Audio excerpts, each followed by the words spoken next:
coisa que eu recebi na vida, não é possível que a gente não pare e faça uma reflexão de como é que a gente devolve um pouco para quem não teve os mesmos privilégios. Porque quando a gente nasce, a gente não escolhe onde vai nascer, né? Eu nasci naquela casa maravilhosa que eu sou muito grata e que se reflete em mim tudo que eu recebi dos meus pais, da minha família, dos meus avós. Mas, fico até emocionada. Eu também. Mas eu acho que tem isso. A gente recebeu isso tudo. E quem não recebeu? Sim. A gente não pode dar uma ajudinha?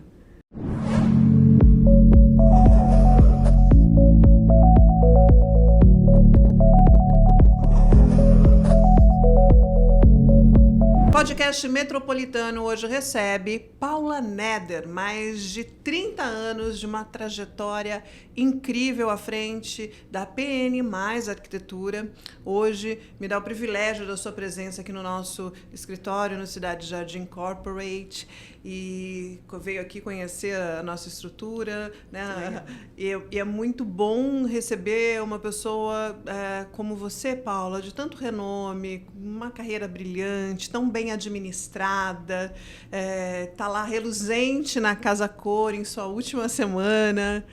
Seja muito bem-vinda. Obrigada pelo convite. Tá muito bacana a casa de vocês aqui. Muito Parabéns. Obrigada. E tô feliz, vamos conversar, né? Vamos lá, tenho muitas curiosidades, gosto muito dos teus projetos, mas sempre tem uma essência, né, que a gente desconhece, que por mais que, né, você queira colocar e carregar, imprimir nos teus traços, a gente não sabe bastidores, por exemplo, e como tudo começou. Sempre eu faço essa primeira pergunta, como você se descobriu arquiteta, como foi o começo da sua carreira, Paula? Bom, me descobri arquiteta desde criança.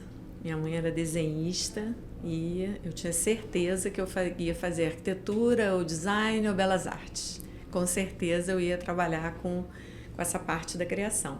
Mas no meu percurso aconteceu que eu conheci o Oscar Niemeyer. Não estou falando nesse momento que eu o conheci pessoalmente, mas o trabalho dele. Eu achei aquilo tão encantador, tão incrível, porque no meu universo de infância não tinha arquiteto. Para falar a verdade, não tinha arquiteto na família, nas redondezas, e nem as pessoas contratavam arquitetos. Então foi isso, foi um ídolo mesmo. Me achar incrível do papel do Lúcio Costa sair uma cidade como Brasília. Isso é muito... Se a criança parar para pensar, é muito impressionante, né? De um papel branco saiu aquela cidade. Até hoje, quando eu vou a Brasília, e aí a gente passa pelas asas do eixo monumental, as tesouras, aquilo tudo daquela forma, parece que eu estou caminhando pela planta dele. Acho muito bonito. Acho a arquitetura uma coisa incrível e tão ampla, né?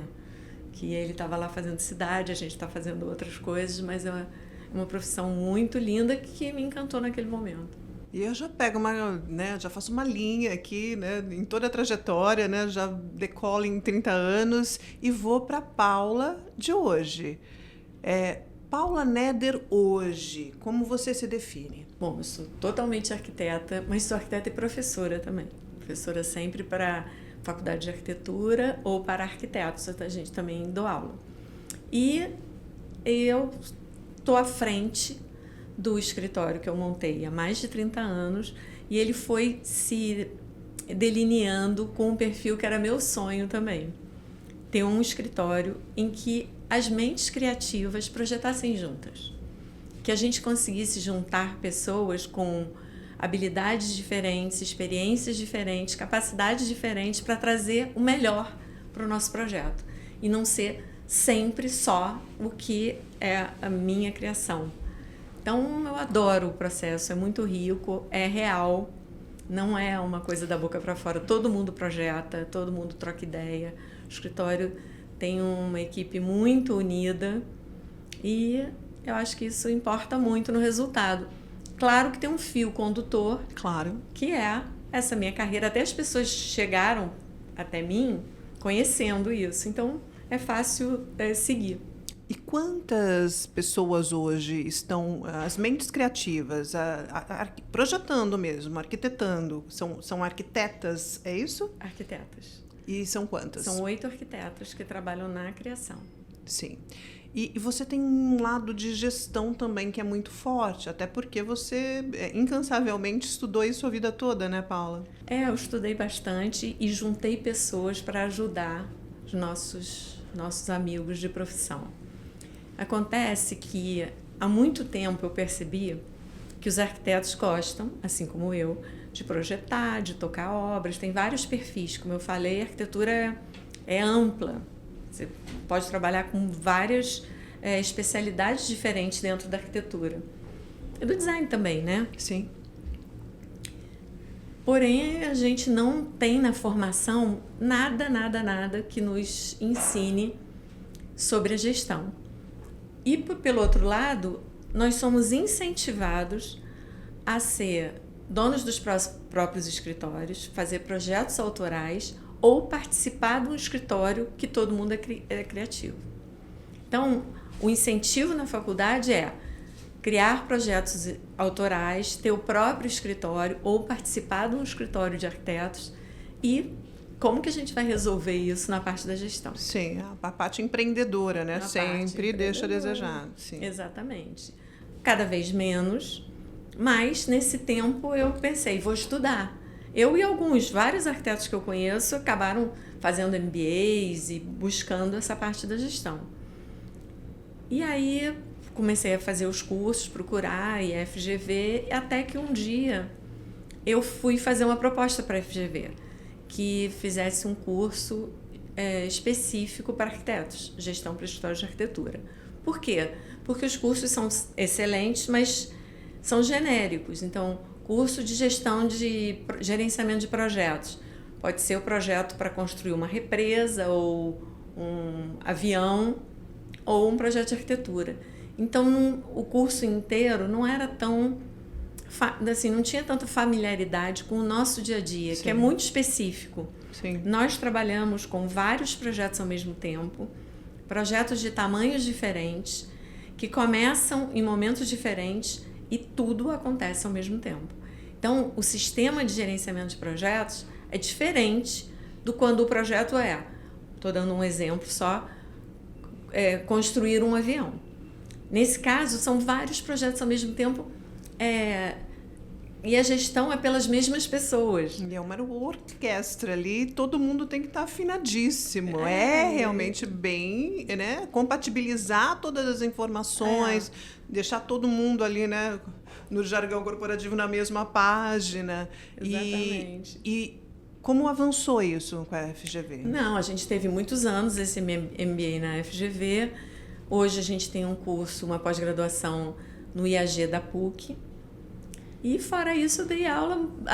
também já fiz o curso para a ASBEA, para o CAL. Faço no CAL para o Brasil todo. O CAL oferece para os profissionais. Para os profissionais, exatamente.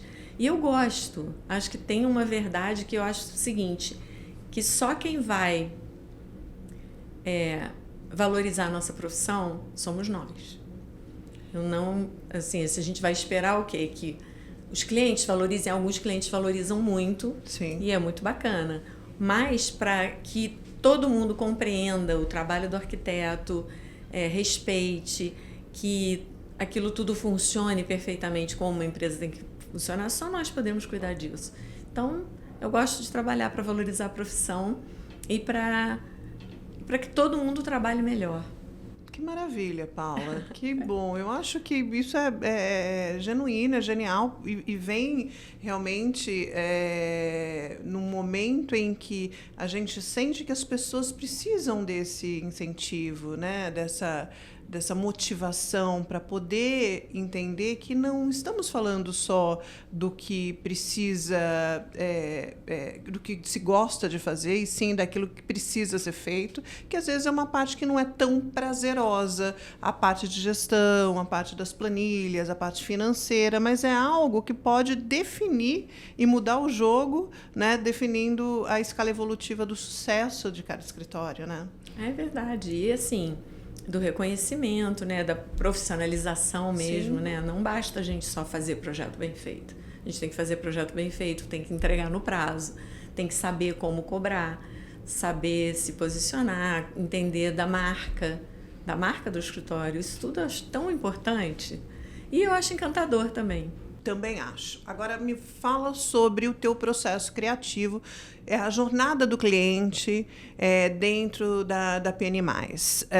Como você busca compreender o que o cliente quer e transformar isso na realização antes de acontecer o primeiro traço? A gente tem assim um processo de briefing que vai desde a primeira conversa. A gente compreender realmente o que o cliente quer e todos os usuários, que às vezes é uma família inteira ou às vezes é todo o time de uma empresa. Então, existe a conversa, que a gente aprofunda, repete, e também a observação. Acho que ajuda muito. Então, junto a experiência com a observação, então eu sempre faço questão, por exemplo, o cliente vem ao meu escritório, vem nos procurar porque quer um projeto, aí traz a planta e conta o que ele quer. Eu sempre faço questão de visitar a casa dele ou o escritório atual dele antes de começar, porque eu acho que a observação fala muito, às vezes fala mais do que as palavras. Tenho certeza disso, absoluta, inclusive, né? Vai te dar muito mais pistas, né? Para ser assertiva no projeto. Algum projeto que marcou a sua carreira nestes 30 anos que você tem como um grande divisor d'água, esse sim, o que mudou? A gente, sei lá, cada projeto, eu sempre acho que o último projeto é o projeto mais bacana. Mas, assim, coisas que importam. Muitos projetos a gente ficou muito próximo dos clientes e, às vezes, a gente fez muitos projetos para o mesmo cliente. Isso é assim, os projetos que a gente repetiu, ou seja, o cliente ficou satisfeito, viveu bem e voltou para a gente fazer novos projetos, isso é marcante. Talvez a Casa Cor, sabe, eu fazia projetos pequenos, então a primeira participação da Casa Cor em 96. A sua primeira Casa Cor foi em 1996? Pois é, foi. Mas você está na Casa Cor ininterruptamente? Um ano eu pulei, porque eu tive uma questão pessoal, mas, assim, na verdade eu já fiz mais de 30 ambientes, porque Casa Cor Rio e São Paulo, eu já teve vez que eu fiz 2 ambientes na Casa Cor Rio, ou seja, já vão 30 e poucos ambientes feitos na Casa Cor. Olha só que maravilha, parabéns, Paula. E tantas outras mostras, né? Tantos outros prêmios e condecorações de Paula Neder. Paula, agora a arquitetura como transformação, porque muitas pessoas, né, veem a arquitetura somente a parte estética, construtiva, mas na verdade ela transforma a vida de famílias. O que você acha disso? Sem dúvida, o ambiente que nos cerca transforma a nossa vida, dirige a nossa vida de muitas formas. Eu costumava falar para os alunos, assim, quando você está falando de interiores, na verdade, o jeito que a gente vai projetar é a forma como a pessoa vai tomar banho, como ela se vê no espelho, como ela vê o seu próprio reflexo, dependendo da luz que a gente vai usar no banheiro. E aí, o que ela vê quando ela acorda. Então, assim, acho que sim, a gente transforma a vida das pessoas, a gente cria todo um ambiente favorável para ela exercer as atividades que ela vai exercer naquele lugar. Já aconteceu, eu acho que você vai me responder que várias vezes, mas tem algum projeto que você entregou e que no momento da entrega houve uma emoção fora do que vocês esperavam, por tudo que você criou e ofereceu naquele projeto no dia da entrega? Já teve sim. Às vezes tem. Os clientes todos, ainda bem, ficam satisfeitos, né? Isso transborda, é como se a gente criasse ali uma aura de uma boa energia, porque é aquela alegria, eles acompanharam. A gente também já teve clientes que estavam morando fora e que chegou e nem acreditou que aquela era a casa deles, mas positivamente. Mas já tivemos clientes que entraram e choraram, de emoção, por estar realizando um sonho. É muito gostoso isso também, né? Eu imagino que deve ser muito prazeroso. E qual é a sua área de atuação? Brasil? Você já fez alguns projetos que eu sei fora do Brasil? Onde você tem mais projetado ultimamente, Paula? Mais projetado fora do Brasil, em Miami. Em Miami. Mas a gente já fez projetos em vários lugares. Nova York, Milão, Londres, Paris. Mas, assim, Miami tem um fluxo de uma proximidade, talvez, né? Sim. E a gente está sempre fazendo, assim, o que a gente faz é projetos no Rio e São Paulo. E sempre tem algum projeto que está acontecendo fora do país ao mesmo tempo. E a gente tem uma sócia em Miami, que ela fica lá, maravilhosa, uma ex-aluna incrível. E é muito gostoso. Que bacana. A gente tem operação em Miami também. Depois vou te apresentar a Bárbara, que está lá à frente como CEO. Que bacana. Né, com um grupo de lojas que certamente você conhece, algumas marcas daqui. E uma operação também muito interessante que pode agregar bastante, Paula. Agora, o que você mais gosta de projetar? Quando vem para você, eu sei que você tem uma equipe, eu sei que, né, tem 8 cabeças ali pensantes e tudo mais, mas quando você pega aquela, puxa, uma casa de fazenda, né, você se envolve mais porque você gosta mais, ou para você todos os estilos ou em qualquer lugar é um projeto que você busca se envolver. Como funciona isso? Vou dizer para você que não é bem um estilo o que eu gosto mais. O que eu gosto mais é quando o projeto chega, o desafio, desde compreender, como você me perguntou há pouco, mas resolver. Então, desde resolver a planta, e é muito, muito prazeroso quando o cliente acredita na gente. O cliente chega cheio de confiança que ele vai alcançar lá o sonho dele. Então, cada projeto que entra é um desafio que essa é a minha alegria mesmo na vida profissional. Mas com tamanha, gente, experiência, com tantos anos, né, na trajetória, tão competente, Paula, não tem quem não chegue a você com, né, sabendo que pode confiar. A tua credibilidade é inabalável e tenho Obrigada. certeza que todos os seus projetos, né, e toda a tua trajetória, né, refletem isso.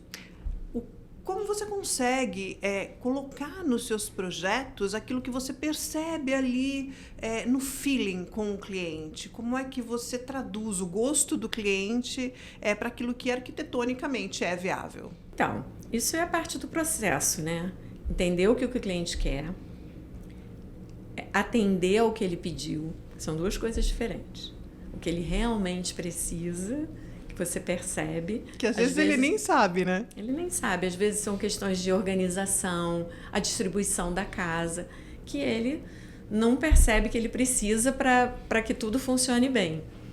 Então, atender o que ele pede e resolver a arquitetura em si, porque quando é muito comum a gente chegar ou um terreno que tem suas condições físicas e entorno, insolação, paisagens, ou um apartamento, que a gente também tem aquelas gestões. Então, juntar todos esses ingredientes para dar a solução que é o barato do processo. Agora, como que a gente faz isso? Acho que é a experiência de traduzir esse número de dados num resultado, que também é um processo, porque a gente começa, vai falar sobre distribuição, fluxos, layout, e aí vai dar um próximo passo. Ou seja, o momento do projeto, aquele processo do projeto, ele é importante também. Às vezes o cliente quer encurtar demais, né? Às vezes o cliente chega apressado, dizendo que quer começar a demolição, mas ele não sabe que esse processo que a gente encontra uma vez para mostrar as ideias da planta, depois a gente encontra para falar de imagens, depois encontra para falar das escolhas, isso tudo é uma aproximação e um amadurecimento para a gente chegar no resultado final. Paula, agora eu vou te desacoplar um pouco, né, da PN+. Eu quero que você avalie, assim, bem de fora mesmo, o movimento da PN+, e no mercado hoje tão competitivo como você acha que a PN mais Arquitetura se destaca e se diferencia? Bom, eu acho que a gente é um dos escritórios em que tem esse coletivo de criação. Acho que isso interessa. Eu, se fosse o cliente, eu ia gostar de ter várias pessoas pensando no meu projeto ao invés de uma só. E acho também, assim, que tem uma questão de acumular experiência, né? Então, como professora há muitos anos também, então eu vejo, assim, o mercado, se a gente está falando de clientes, os clientes já viram publicações, conhecem outros trabalhos, às vezes voltam eles mesmos, ou seja, o cliente tem essa disponibilidade de informações. E o resto do mercado, fornecedores e os colegas arquitetos, eu dou aula há muitos anos. Então, isso criou uma corrente de pessoas à minha volta, que a gente se conhece, se gosta. Eu gosto muito de valorizar meus alunos e vice-versa. Então, eu acho que é isso. Eu tenho uma reputação no mercado que é construída por essa história como professora e ao longo da trajetória de carreira mesmo. Maravilha. E os detalhes no projeto? Os detalhes, eles fazem a diferença? Fazem toda a diferença. O que é inegociável para Paula Neder? Não, os detalhes é que resolvem, assim, como eu falei, eu gosto muito de tratar de fluxo, distribuição, a dimensão das coisas. Fui professora de ergonomia há muitos anos, mas o detalhe é que faz realmente a diferença. É como se fosse... Eu brinco sei lá, é um mau exemplo. Mas a gente entende. É como se fosse... a gente não tem essa frase? Eu acho que essa frase ajuda muito, que é Deus e o diabo estão nos detalhes. Então, um detalhe mal resolvido, às vezes, estraga completamente um móvel, uma solução de um projeto inteiro. A gente está fazendo um teto, e aí o detalhe do teto não sai como deveria. Realmente a luz fica estranha, a forma aparece estranha, ou seja, detalhe ruim pode derrubar um projeto todo. Uma grande parte de um projeto, e o detalhe bom valoriza muito. Tenho certeza disso. E como uma professora de ergonomia, Paula Neder, você equilibra a sofisticação com a temporalidade, com o gosto do cliente. Como é que você faz esse equilíbrio? Então, é comum o cliente chegar conhecendo alguns projetos. Eu sempre penso que ele deve ficar meio confuso, porque como eu gosto muito de colocar a personalidade do cliente também no projeto, você vai ver que tem projetos que são diferentes. Não tem jeito, tem o DNA de quem projetou. Então, tem uma linha condutora ali. Mas a gente conduz também, né? Existe uma verdade que é como se você fosse ao médico e você quisesse dizer o que ele fosse receitar para você. Então, a mesma coisa, chega o cliente, aí você falou o estilo, harmonia entre cores, sofisticação, isso vem do profissional, né?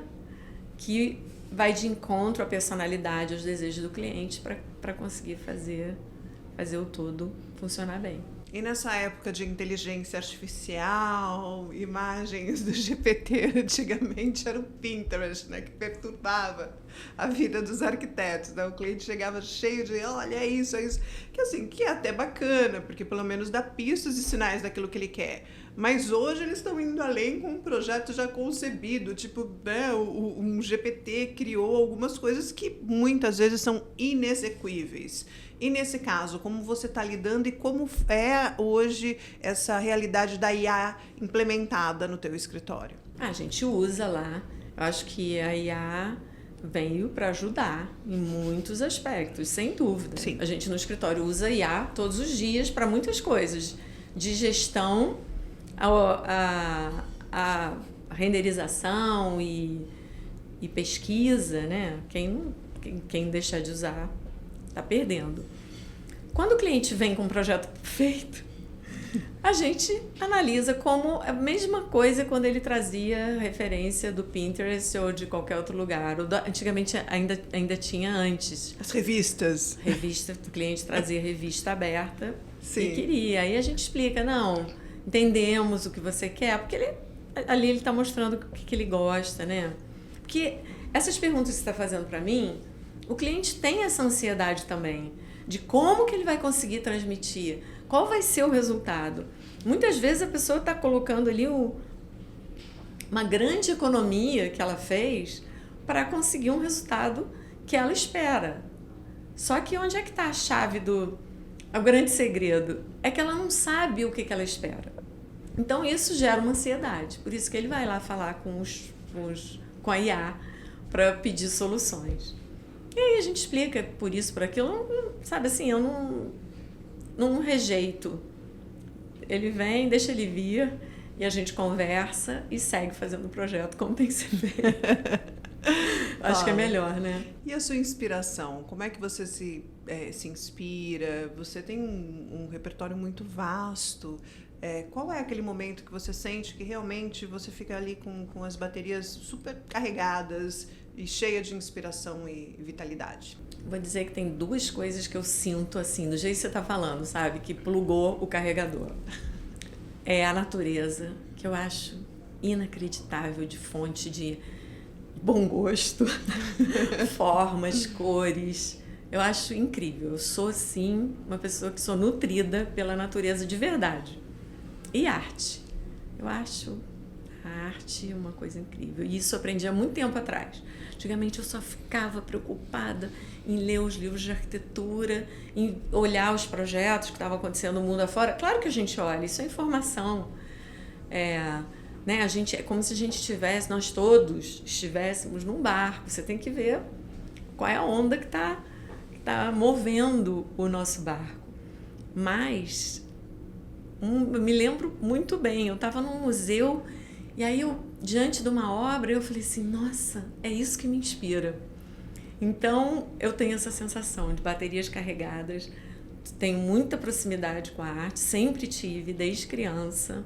Minha avó era muito ligada em arte, minha mãe era desenhista, então comecei a estudar no MAN do Rio de Janeiro quando eu tinha 6 anos. Fazia aula com um professor maravilhoso, um artista incrível, que era o Ivan Serpa.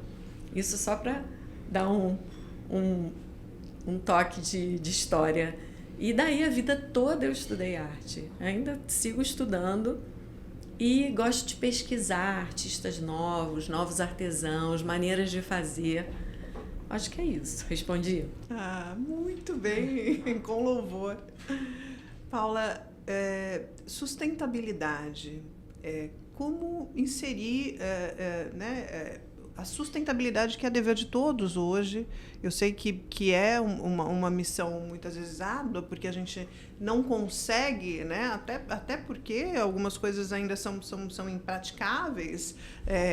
Estou falando financeiramente, é um investimento grande, mas eu acho que a sustentabilidade ela é bem abrangente quando eu estou falando, tá? Porque às vezes as pessoas estão pensando só em alguns investimentos muito altos, mas não, eu estou falando da sustentabilidade de manter a prateleira da avó, a memória afetiva nos projetos, criar aquela casa com alma mesmo.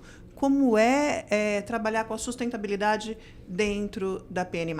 A gente pode falar que sustentabilidade no mundo que a gente está vivendo, com as preocupações que a gente tem em que a gente consiga se manter aqui, porque todo mundo já sabe, o planeta se recupera, né? O problema é a gente perder a nossa casa, porque não vamos ter condições de continuar vivendo aqui. Então isso, na minha opinião, não é opcional. E aí, o que acontece? No nosso trabalho, tem muitas vertentes. É o reaproveitamento, que eu acho incrível, maravilhoso. Por que vai virar lixo uma coisa que está funcionando bem e que atende aquele resultado? Então, sim, a gente adora preservar. Outra coisa é entender cada indicação que a gente faz, porque eu estou falando do pequeno, diferente da gente implementar um sistema de energia fotovoltaica ou coleta de água de chuva ou Sim, reuso da água. É exatamente isso, é nesse ponto que eu quero chegar. Nisso tudo, acho que a gente tem que estar sempre olhando para isso e tentando implementar nos projetos. Mas tem as pequenas coisas. As pequenas coisas. As formas com que a gente especifica material que é reaproveitado, reutilizado, e a maneira como ele é feito, a maneira como que é transportado, né? Não é à toa que as pessoas falam em uso de mão de obra local, de empresas locais, porque olha a questão do transporte no mundo, para lá, para cá o tempo inteiro, né? Então, acho que a gente tem esse compromisso perante nossos clientes e perante o mercado de compreender cada material, como ele é feito, como ele é transportado, que mão de obra é utilizada, como é que como é que é a fabricação em si. Então, assim, você vai olhar, tem empresas que cuidam da água, tem todas aquelas licenças, né, todas as certificações e dão de volta para o planeta e replantam. E, sabe, eu acho que é esse cuidado com cada coisa que a gente valoriza aquelas empresas que estão investindo nisso e que a gente conscientiza e melhora a forma de consumir. Paula, você, como professora, né, você faz os seus ensinamentos em sala de aula, né, através do vídeo, né, no digital também, mas pela tua experiência, Paula Neder, como inspiração, de que forma você acha que a sua presença impacta e inspira esses novos profissionais que estão começando suas carreiras no mercado? Eu acho que a gente tem uma fala que é uma fala que é verdadeira. Acho que isso tem consistência. Acho que a palavra certa é isso, né? Que esteja falando verdade ou mentira. Mas acho que essa consistência está nas atitudes. Então, desde as escolhas que a gente faz e apresenta, até todas as vezes que a gente tem esse tipo de conversa, ou em cada aula, ou na nossa atitude pessoal perante o planeta e as pessoas. Então, a gente tem Eu sou diretora de uma ONG que chama Caçamba Solidária, você conhece? Não, eu não conheço, mas eu sei da tua atuação no setor. Então, a ideia da Caçamba Solidária é a seguinte: a gente recolhe materiais que podem ser reaproveitados em obras de reforma ou que sobraram em obras de construção. A gente tem alguns patrocinadores que cedem espaço para a gente guardar e a gente reforma casas de pessoas que estão numa situação muito vulnerável. Então, isso é uma forma de reaproveitamento. Sim. Que traz um grande impacto na vida daquelas pessoas. Então, assim, se a gente causa impacto na vida de qualquer pessoa que a gente faça um projeto, que a verdade seja dita, se o projeto for bom ou se for ruim, ele vai causar impacto. Que impacto ele vai causar? Aí é uma questão do resultado. Agora, para aquelas pessoas ali que às vezes estão vivendo numa condição muito precária, né? Precária, abaixo da Sim. salubridade. Sim. Então, quando a gente faz essa reforma, a gente prioriza casas que a cabeça da família é a mãe e que tem crianças matriculadas na escola. Então, é muito claro esse impacto, é muito recompensador. Às vezes eu, quando faço chamada, convidando as pessoas para fazer o mesmo, de qualquer forma, ou para participar, eu digo o seguinte: talvez o maior impacto seja na gente mesmo, porque isso é muito gratificante.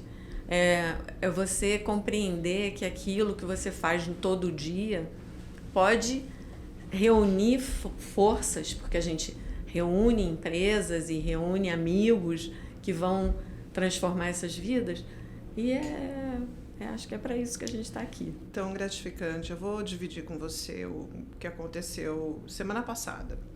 O Metropolitano promoveu o Acelera Summit, um evento de impacto no Teatro Municipal para 1.000 pessoas, arquitetos e empresários que vieram de todas as partes do Brasil. E a primeira palestra foi da Esther Carro. Você conhece o trabalho da Esther Carro no Jardim Colombo, que é o Complexo Paraisópolis, né? uma história incrível, porque ela impacta ali diretamente, né, a vida das pessoas, ela modifica a vida das pessoas sem tirar as pessoas do seu lugar, né? Ela faz ali na casa dela, né? E aí pro Summit eu acabei fazendo uma pesquisa bem, né, profunda ali sobre a vida da Esther e todo o impacto dela. Então eu conheci ali histórias de pessoas que não tinham banheiro na casa, morava numa casa de 7 metros quadrados sem banheiro. E era um menino que trabalhava das 6 da manhã e chegava em casa por volta de 11, meia-noite e não tinha banheiro, se lavava na rua, né? Então ela conseguiu ali dentro da arquitetura social, de uma força-tarefa, envolvendo empresas, patrocinando e até a Casa Cor apoiando algumas ações, modificar e criar um ambiente para ele, até com um escritório, uma cozinha, um banheiro e a cama dele, né, no mezanino, ela conseguiu fazer isso em 7 metros quadrados. E aí, assim, para te contar que as pessoas que estavam ali, que muitas vezes elas estão tão ligadas, né, os espectadores, na arquitetura de luxo, né, sempre o mercado de luxo, arquitetura de luxo, elas ficaram chocadas, assim, eu percebi a reação das pessoas. Como é importante a gente também ter esse olhar e entender a arquitetura como uma ferramenta de transformação e entender a arquitetura de uma forma democrática. Não, sem dúvida. A gente fazer esse trabalho luxuoso que a gente faz, um trabalho sofisticado, em vários aspectos, porque a gente estava falando de detalhe. O detalhamento, ele pode ser muito simples na sofisticação, né? Então, a gente trabalha com isso, de uma sutileza realmente de escolhas, de desenhos e tudo mais. Mas poder usar o nosso trabalho para também melhorar a vida das pessoas que estão precisando muito, isso é incrível. Paula, mas existiu algum momento, um start para você também sentir essa vontade, né, de ajudar pessoas e de investir uma parcela do seu tempo na arquitetura social? Ana, sim, né? O que acontece? Eu fui uma pessoa muito privilegiada em todos os aspectos. Se você olhar, a minha vida é assim, muito amorosa, muito afetuosa, mas eu já nasci numa família que era só amor. Meu pai e minha mãe eram namorados eternos. Daí eu estudei em escolas bacanas, eu tive a oportunidade de fazer muitos esportes com meu pai, que podia ter tempo para mim, ou seja, privilégio atrás de privilégio. Depois, quando eu cresci, eu escolhi a profissão que eu queria, livremente, escolhi a faculdade que eu queria fazer. Tanta coisa que eu recebi na vida, não é possível que a gente não pare e faça uma reflexão de como é que a gente devolve um pouco para quem não teve os mesmos privilégios. Porque quando a gente nasce, a gente não escolhe onde vai nascer, né? Eu nasci naquela casa maravilhosa que eu sou muito grata e que se reflete em mim tudo que eu recebi dos meus pais, da minha família, dos meus avós. Mas, fico até emocionada. Eu também. Mas eu acho que tem isso. A gente recebeu isso tudo. E quem não recebeu? Sim. A gente não pode dar uma ajudinha? Entregando o que a gente tem? Paula, eu sempre te vi, além da beleza, da estética, da sofisticação, e, enfim, tá difícil aqui de conter emoção, porque é muito importante, né, ter esse olhar, essa consciência. Eu tenho uma profunda admiração pelo seu trabalho como professora, como arquiteta, como uma pessoa que busca inspirar e impulsionar o bem dentro da arquitetura em todas as suas faces. É um privilégio imenso para mim, Ana, para o Metropolitano, receber você aqui hoje para o podcast, conhecer, adentrar um pouquinho mais a sua vida, os seus propósitos. Então, completa admiração. PN Mais Arquitetura, né, no Rio de Janeiro, na Gávea, no mundo, projetando, né, nesse Brasil afora, fora dele, inclusive, né, aí com ênfase internacional. Paula, muito obrigada, viu? Foi um privilégio te receber aqui. Eu queria que você deixasse uma mensagem final, principalmente para a nossa audiência, que em sua maioria é composta por profissionais como você. Qual é o aconselhamento de Paula Neder? Tá, a primeira coisa eu queria te agradecer pelas suas palavras tão gentis e generosas a meu respeito. Obrigada. Mas eu queria falar para os meus colegas que estão ouvindo que é o seguinte, isso tudo é uma luta. A gente tem uma opção de desafios, uma opção de dificuldade. Eu sou uma pessoa que nem todo mundo, tem um monte de defeitos. Então, assim, é uma consciência de querer contribuir para a vida do cliente, contribuir para a profissão e contribuir para as outras pessoas. É só isso.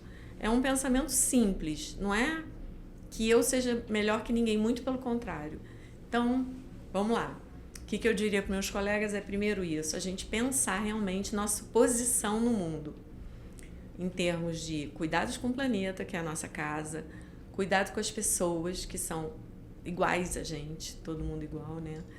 E cuidado com nossa profissão, ou seja, desde o que a gente vai fazer com consciência, trabalhos autorais, trabalhos cuidadosos, cuidado do processo até o fim, entregar para o nosso cliente o que a gente acredita que é de qualidade no prazo, receber por isso, porque eu acho muito importante a gente ter essa consciência no momento da gestão, que é a gente também saber cobrar. É isso que faz uma empresa acontecer, né? Então, acho que é isso. Cuidar da gestão, sim, porque isso valoriza o que a gente gosta de fazer e faz melhor. Paula Neder, muito obrigada. Este é o nosso podcast metropolitano, recebendo PN Mais Arquitetura, Paula Neder. Espero que tenha gostado. A gente se vê na próxima.